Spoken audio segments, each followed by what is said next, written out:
राजा की तरफ से एक फरमाइश आया है और बहुत ही पारिवारिक गाना लग रहा है। गाने का बोल कुछ इस प्रकार है। पर हम हैं अटके यारा, दिल भी मारे झटके हो। चलिए चाटते हुए। मुझसे शादी करोगी, मुझसे शादी करोगी। क्या दर्द है तेरी आवाज में छोरे। श्रोता बंधु लोगन से पूरा उम्मीद बा कि आप लोग पसंद कैले हुवन, पसंद करी हन। यहीं से कहानी की शुरुआत है। बड़ा जालीदार का तोहार कुर्ती, ओ बड़ा जालीदार का तोहार कुर्ती। हमरे गाना का भाव कितनी सुंदर लिखल गई।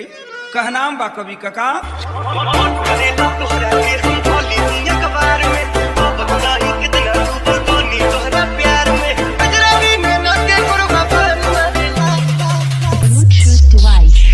Connected successfully. मामो तेरा बहन के 14 वाला तेरा मैया के 14 वाला। आए करवाई कहां से शैतान भूत आ गल रे। अभी ई त टेलर रह।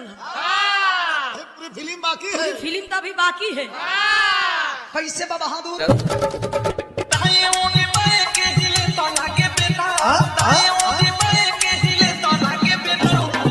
एक लाइन यहाँ गीत का नमूना हो मास्टर।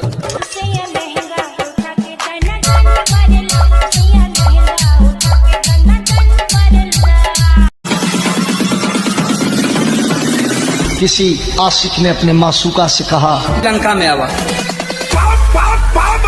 कहाँ तक पढ़ाई करी आपने? पढ़ाई हम क्या बोलते हैं, मास्टरबेशन किए हुए हैं। मास्टरबेशन किसमें किए हैं? मास्टरबेशन हम इंग्लिश में किए हुए हैं। मास्टर इस समय कुल लइकवा गावत हो, का गावत हो ना? अरे गोरी तोरी चुनरी बाल लाल लाल, अरे गोरी तोरी चुनरी बाल लाल लाल रे। यही के बदल के गा दिला गवैया।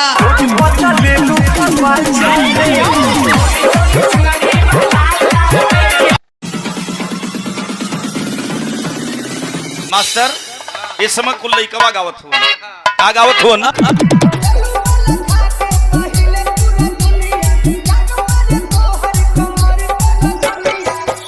बड़ी बेजोड़ तर्ज लगल और अतिया बड़ा तकलीफ में भी आ कहतिया।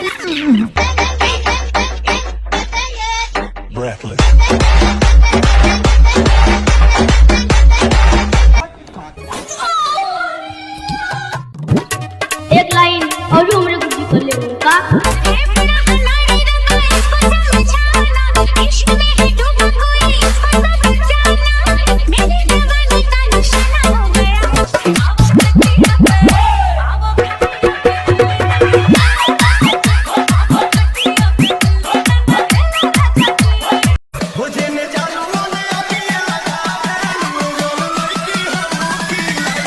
यहीं से कहानी की शुरुआत हुई मास्टर।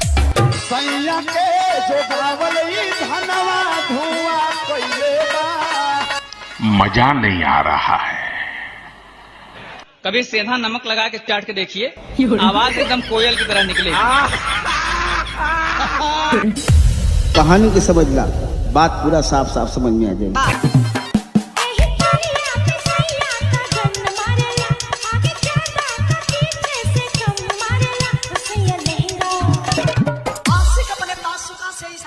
कहता है क्या?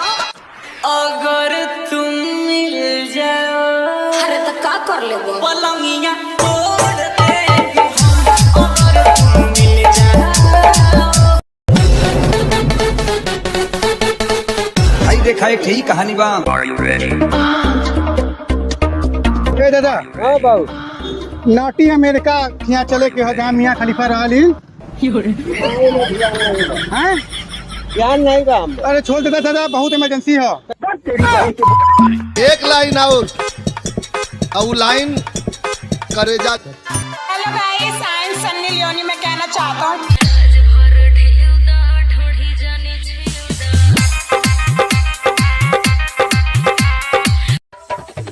भूमिका में कवि जी भाव लिखते हैं। मंजिल का भूला कर जिया तो क्या जिया, अगर तुझ में दम है तो उसे पाकर दिखा। मालूम है तेरे बाप को मत सिखा। बैगन। और अपने गुरु जी के याद में आप उनके गीत सुनाओ थे हम।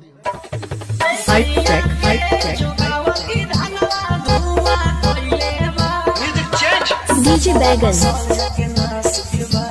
डीजे बैगन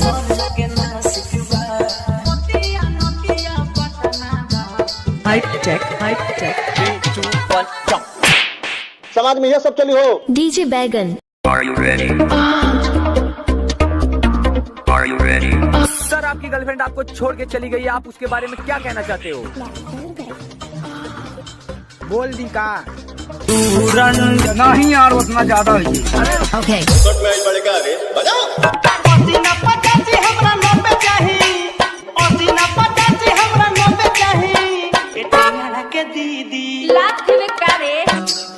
नगड़ा बेकार करेलू का हो जवनिया अचार